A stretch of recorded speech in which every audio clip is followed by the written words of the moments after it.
Good morning छात्रों, YouTube के हमारे इस स्टडी चैनल में आपका एक बार फिर से बहुत बहुत स्वागत और अभिनंदन। वीडियो के इस क्रम में आज हम पढ़ेंगे सब्जेक्ट मैथ्स और क्लास 11th। इसका हम रिवीजन वर्क करा रहे थे। इसमें हम पढ़ रहे थे पहला चैप्टर समुच्चय, जिसे हम कहते हैं इंग्लिश में सेट्स। तो इसके कुछ क्वेश्चन और देखते हैं। आइए आज तो हमने आज का पहला क्वेश्चन लिया है, यदि ए बराबर 3, 5, 7, 9, 11 का कोई सेट है, ये समुच्चय है, और बी बराबर 7, 9, 11 और 13 का ये एक समुच्चय है, और सी बराबर है 11, 13 और 15, और डी बराबर है 15, 17। तो निम्नलिखित को ज्ञात कीजिए। निम्नलिखित को ज्ञात करना है हमें। सबसे पहले निकालना है ए। ये मैंने पढ़ाया था, उसमें क्या होता है, ये होता है हमारा इंटरसेक्शन। ए इंटरसेक्शन बी निकालना है, उसके बाद में बी इंटरसेक्शन सी निकालना है, फिर ए इंटरसेक्शन सी निकालना है। एक पॉइंट और ले लेते हैं डी के लिए। यहाँ पर ए इंटरसेक्शन डी निकालना है। तो ये हमें वैल्यू निकालनी है। तो सबसे पहले हमने इंटरसेक्शन के बारे में बताया था कि ए इंटरसेक्शन बी कैसे निकालते हैं। इंटरसेक्शन का मतलब बताया था मैंने, उभयनिष्ठ या कॉमन। तो सबसे पहले निकालने के लिए पहला लिख लेते हैं हम ए इंटरसेक्शन बी। तो इसके लिए ए की वैल्यू ले लेंगे हम 3, 5, 7, 9 और 11। इंटरसेक्शन लगाएंगे, फिर ले लेंगे बी। इसको थोड़ा सा बड़ा करके लिख लेते हैं। बी कितना है 7, 9, 11 और 13। अब देखते हैं इन दोनों में जो उभयनिष्ठ वैल्यू है, कॉमन वैल्यू है, वो हमारी क्या है। जो दोनों में एक जैसे मिल रहे हैं वो देख रहे हैं। तो यहाँ पर देख रहे हैं कि 7 है दोनों में, 9 भी दोनों में है, फिर 11 भी दोनों में है। तो ये हमारा क्या हो जाएगा, इसका इंटरसेक्शन हो जाएगा। बहुत आसान क्वेश्चन है। तो यहाँ पर क्या हो जाएगा, ये 7, 9 और 11। ये हुआ हमारा इसका आंसर। दूसरा पॉइंट क्या है, बी इंटरसेक्शन सी। तो बी और सी ले लेते हैं। बी इंटरसेक्शन सी के लिए बी इंटरसेक्शन सी, तो बी क्या है हमारा 7, 9, 11 और 13। इंटरसेक्शन सी क्या है 11, 13 और 15। तो ये भी बहुत आसान है। इन दोनों में देख लेते हैं कॉमन क्या है। एक तो 11 है और एक 13 है। यही हमारा क्या हो जाएगा इसका आंसर, 11 और 13। अब देखें, इस प्रकार से समझे होंगे, जो दोनों में जो कॉमन मिलता है वो हमारा क्या होता है, इंटरसेक्शन। तो बी और सी में जो कॉमन मिला हमारा, वो क्या मिला, 11 और 13 मिला। तो ये हो गया हमारा आंसर। आइए देखते हैं इसका तीसरा पॉइंट क्या है। तीसरा है ए इंटरसेक्शन सी। और हमें ए और सी में देखना है। ए क्या है 3, 5, 7, 9 और 11। इंटरसेक्शन सी क्या है, सी हमारा है 11, 13 और 15। अब देखते हैं दोनों में क्या है सेम वैल्यू कॉमन। जो 11 है ये मिला, और कोई वैल्यू मिली और कोई वैल्यू नहीं मिलेगी। तो यहाँ पर केवल एक ही एलिमेंट है इसमें 11। ये हुआ हमारा इसका आंसर। इसमें एक और पॉइंट रखा है चौथा, वो है ये हमारा पहला पॉइंट है, ये दूसरा है, ये थर्ड है, और चौथा पॉइंट है हमारा A intersection D.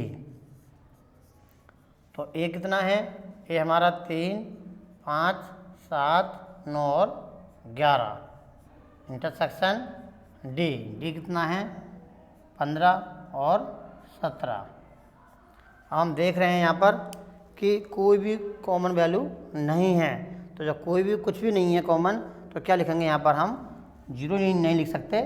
Null set आया, नल सेट कुछ नहीं, तो क्या लिखेंगे हम 5 लिखेंगे। तो कुछ भी नहीं है। तो इस प्रकार से जब कोई भी एलिमेंट कॉमन नहीं होता है, तो वहाँ पर हम क्या लिखते हैं, 5 लिखते हैं। आशा करता हूँ ये क्वेश्चन में आया होगा।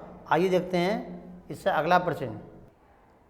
आइए देखते हैं इसका दूसरा क्वेश्चन। एक क्वेश्चन लिया हमने 30 बेस।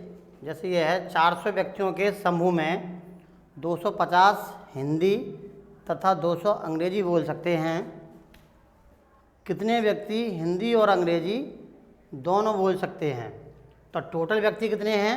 वो 400 हैं, जिसमें से 250 हिंदी और 200 अंग्रेजी बोल सकते हैं। तो लिखेंगे यहाँ पर गिवन दैट, या आप यहाँ हिंदी में लिख सकते हैं, जो टोटल नंबर हैं, तो सबसे पहले तो टोटल एच हिंदी को हम एच बोल देते हैं और सम्मिलन है 400, तो यहाँ पर इंग्लिश को हम ई बोल देते हैं।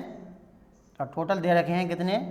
400 इस प्रकार से। और नंबर ऑफ जो हिंदी के हैं वो कितने हैं? वो 250 हैं, तो इसके लिख सकते हैं 250 नंबर ऑफ एच इस प्रकार से। और नंबर ऑफ इंग्लिश के जो हैं वो कितने हैं? 200 हैं। और क्या पूछा है इसने बाद में कि कितने व्यक्ति हिंदी और अंग्रेजी दोनों बोल सकते हैं? तो इनका जो ओवेनिस्ट वैल्यू पूछी है, तो नंबर ऑफ एच इंटरसेक्शन ई हमें निकालना है। तो इसके लिए मैंने एक फॉर्मूला बताया था आपको कि नंबर ऑफ एच, यहाँ पे एच लिख देते हैं, एच यूनियन ऑफ ई। तो इसके लिए क्या करते हैं? Number of H plus number of E, और यहाँ पे लिखते हैं plus number of H intersection E. ये वैल्यू हमें निकाल ली है। अब इसके मान लगा देते हैं। तो नंबर ऑफ एच यूनियन ई कितना है? वो 400 है। और नंबर ऑफ एच कितना है? वो है number of H 250 plus number of E कितना है? ये हमारा 200 है, प्लस ये लिखेंगे number of H intersection E दे रखा है। इसके बाद में इनको हम जोड़ेंगे, तो हम देख रहे हैं यहाँ पर एक निगेटिव में आ रही है। यहाँ पर एक चीज़ ध्यान रखें, ये फॉर्मूला है हमारा, number of H union E लिखा है, तो number of H plus number of E. यहाँ पर सॉरी ये गलती से प्लस है, लिख दिया गया। यहाँ पर क्या हमारा माइनस है, माइनस का चिन्ह लगाएं यहाँ ध्यान से, इसलिए यहाँ माइनस गलती हो रही थी। तो यहाँ पर ये ध्यान रखेंगे, यहाँ पर क्या है? ये माइनस है। अब हमें क्या करना है? ये हमें ये कितने हुए? ये हमारे 450 minus number of H intersection ई। अब इसको यहाँ उठा लाएंगे और 400 को उधर ले जाएंगे, तो जो वैल्यू आएगी वो कितनी आएगी? नंबर ऑफ, यहाँ पर लिखेंगे इसको नंबर ऑफ एच इस प्रकार से, और बराबर में कितना है? ये 450 है। और जब ये 400 इधर प्लस के थे उधर गए तो क्या हो जाएगा? माइनस हो जाएगा इस प्रकार से। तो लिख सकते हैं यहाँ पर 400। तो जो नंबर ऑफ एच इंटरसेक्शन जो ई आएगा वो कितना आएगा? वो 50 आएगा। इसका मतलब ये हुआ कि जो कह रहे हैं कि कितने व्यक्ति हिंदी और अंग्रेजी बोल सकते हैं, तो 50 व्यक्ति हिंदी और अंग्रेजी दोनों को बोल सकते हैं। इस प्रकार से ये हो जाएगा हमारा आंसर। यहाँ पर आप लिखने भी सकते हैं हिंदी में एक लाइन कि 50 व्यक्ति हिंदी और अंग्रेजी दोनों बोल सकते हैं। आइए देखते हैं इससे अगला क्वेश्चन। जैसे लिखा है कि शब्द इलाहाबाद, इलाहाबाद के अक्षरों का हमें समूचा लिखना है, इसके बाद में इसके उप समूचों की संख्या ज्ञात करनी है। तो कैसे ज्ञात करते हैं उप समूचों की संख्या? सबसे पहले हम करेंगे इसको समुच्चय के रूप में लिखेंगे। तो इलाहाबाद मैंने बताया था इससे पहले वीडियो में, यदि कोई भी हमें समुच्चय लिखना है तो यहाँ पर हम कैपिटल लेटर से शो करते हैं, और उसके अंदर जो एलिमेंट हैं वो हम कर्ली ब्रैकेट के अंदर लिखते हैं, और प्रत्येक को अलग अलग कॉमा लगा करके लिखा जाता है। अब जहाँ पर ये कुछ देख रहे हैं कि इलाहाबाद में कुछ ऐसे स्पेलिंग हैं जो डबल रिपीट हुई हैं, तो उनको जब भी हम इसमें समुच्चय लिखना होता है वो सिंगल ही लिखते हैं। तो जैसे इलाहाबाद ए लिखा है, इसको कुछ और लिख लेते हैं चाहो तो, क्योंकि ये इसमें कॉमन है। आप कुछ भी लिख सकते हो, यहाँ पर एन भी लिख सकते हो या कोई और सेट भी लिख सकते हैं। तो जैसे ए लिखा है, ए हम देख रहे हैं कितनी बार है इसमें? 3 बार है, तो हम यहाँ पर सिर्फ एक ही लिखेंगे। और इसके बाद में क्रम से भी लिखते हैं बी कितनी बार है? एक ही बार है।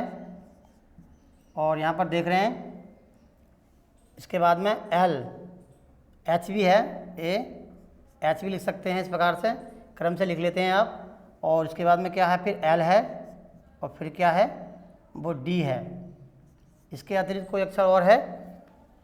यहाँ पर ये एल था, ए लिखा गया है यहाँ पर, देख इस प्रकार से टिक भी कर सकते हो आप। ये 4 बार था ए, तो ए हमने लिख दिया है। और बी कितनी बार है? ये बी है, एक ही बार था, लिख दिया है। एच कितनी बार है? एच हमारा 1 बार है, ये भी हमने लिख दिया है। एल हमारे यहाँ 2 बार है, तो ये भी लिख दिया है। और हमारा क्या डी, ये भी इस प्रकार से लिख दिया गया। तो ध्यान रखें, जो भी समूचा लिखना होता है वो हमें कैपिटल लेटर से शो करते हैं, और इसके अंदर जो एलिमेंट हैं, अवयव हैं, वो उसको अलग अलग करके हम लिखते हैं। अब दूसरी बात आती है इसके उपसमुच्चयों की संख्या। तो उपसमुच्चय कैसे निकालते हैं इसके बारे में मैं इससे पिछली वीडियो में बता चुका हूँ। तो उपसमुच्चयों की संख्या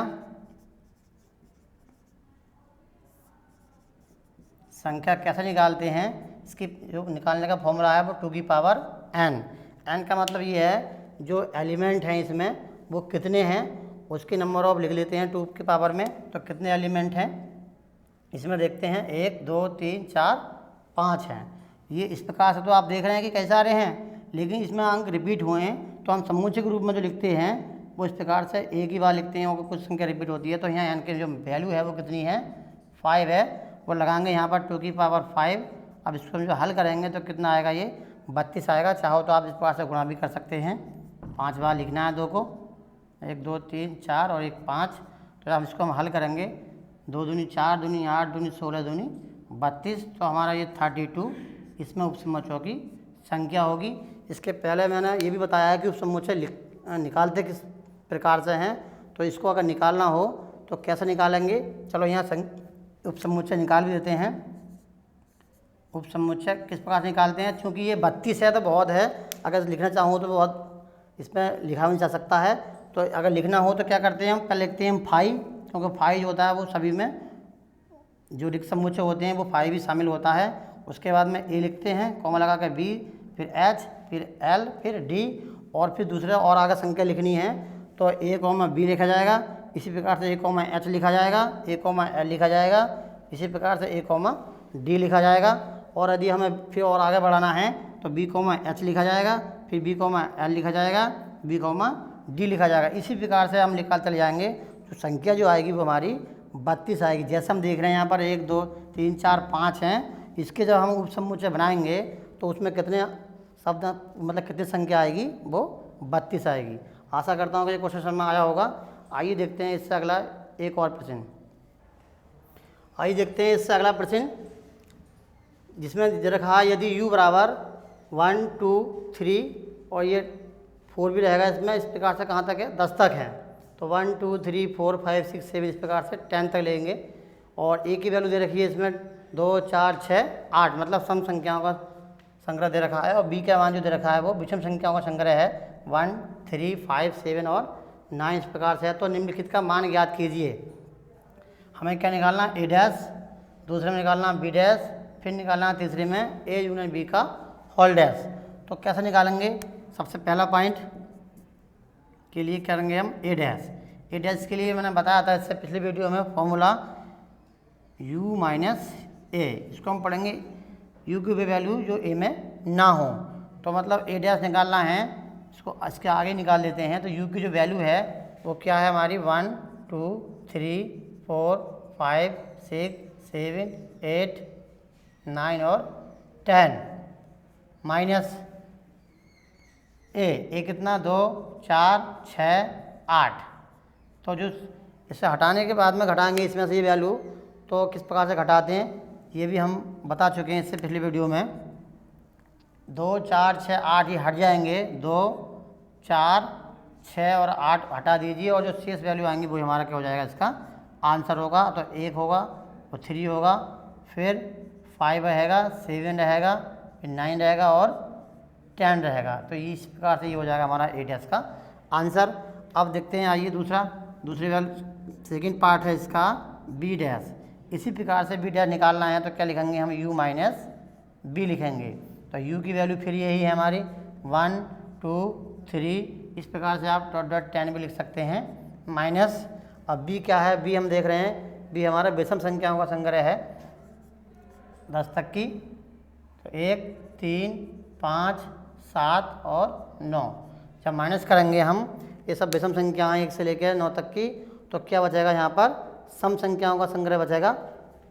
भाई यहाँ से 1 हट जाएगा इस प्रकार से, फिर 3 हट जाएगा और यहाँ पर क्या रहेगा, इस प्रकार से आगे निकालेंगे तो सम संख्याएं बचेंगी केवल। तो क्या आएगा, 2 आएगा, 4 आएगा और फिर हमारा 6 आ जाएगा, 8 आ जाएगा और 10 भी आएगा। इस प्रकार से ये रहेगा हमारा बी डैश। आशा करता हूँ समझ में आया होगा। इसका तीसरा पॉइंट और है, तीसरा पॉइंट निकालेंगे। आइए, तो हमें क्या निकालना है तीसरे पॉइंट के लिए, ए यूनियन बी का होल डैश। तो इसके लिए क्या फॉर्मूला यूज करेंगे, यू में से घटाएंगे हम ए यूनियन बी। तो सबसे पहले हमें क्या निकालना है, ए यूनियन बी निकालना है। तो ए यूनियन बी के लिए मैं इधर लिख देता हूँ इसको, ए यूनियन बी के लिए मतलब ए और बी का क्या निकालना है, हमें सम्मिलन निकालना है। सम्मिलन मिलाकर लिख देना है। तो यहाँ पर देख रहे हैं हम कि ए की वैल्यू है वो 2, 4, 6, 8 और जो बी की वैल्यू है वो है हमारी 1, 3, 5, 7 और 9। तो इसको मिलाकर लिखना है। तो ए की वैल्यू हमारे पास 2 बराबर लिख देते हैं इसको, 2, 4, 6, 8 यूनियन ऑफ बी। बी कितना है, बी हमारा है 1, 3, 5, 7, 9। तो इसको मिलाकर लिख देते हैं। ये हम जानते हैं कैसे लिखते हैं, 1 लिखेंगे पहले, फिर क्रम से लिखना होता है, ये 2 लिखेंगे, 3 भी है, 4 है, 5 है, 6, 7, 8 और 9। 10 नहीं है, ध्यान रखना यहाँ पर 10 नहीं है। तो ये आया हमारा ए यूनियन बी का सम्मिलन। अब हमें क्या निकालना है, डैश निकालना है। तो यू में से घटा देंगे इसको। तो यू इस प्रकार से क्या लिखेंगे हम, ए यूनियन बी का होल डैश अगर करेंगे तो U minus B, U minus A union B. तो ए यूनियन बी, यू की वैल्यू कितनी है हमारी, हम देख रहे हैं यू की वैल्यू जो है 1 से लेकर 10 तक की संख्याएं हैं। और जो ए यूनियन बी है हमारा वो कितना है, अभी हमने निकाला कि 1 से लेकर 9 तक की संख्याएं हैं। तो सब कट जाएंगे, ये एक भी हट जाएगा, 2 हट जाएगा, 3 हट जाएगा, 4, 5, 6, 7, 8, 9 लगातार हैं। तो कितना रहेगा, सिर्फ हमारा 10 रहेगा, ये 10। और यही हो जाएगा हमारा इस प्रकार से। यहाँ पर आपको क्या करना है, यू की वैल्यू लगानी है पहले, उसके बाद में ए यूनियन बी लिखना है, फिर माइनस करना है। तो यहाँ पर क्या रहेगा, यहाँ पर 10 रहेगा। इस प्रकार से हम लिख देंगे इसको कर्ली ब्रैकेट के अंदर और यही हो जाएगा हमारा आंसर। आशा करता हूँ कि ये क्वेश्चन समझ में आए होंगे आपके। और इसके जो पहली वीडियो हैं वो आप ज़रूर देखें, तभी पूरा इस जो मैंने पढ़ाया है तभी समझ में आएगा, क्योंकि उससे रिलेटेड ही क्वेश्चन है। यदि वो वीडियो आप नहीं दिखेंगे तो ये क्वेश्चन समझ में नहीं आएंगे। तो एक बार फिर हमारे जो स्कूल का जो विद्यालय का online YouTube online study channel है, इस पर जाइए और इससे संबंधित वीडियो को ज़रूर देखें और हमारे चैनल को सब्सक्राइब करना ना भूलें और अपने सहपाठियों को भी इसको शेयर ज़रूर करें। थैंक यू, धन्यवाद।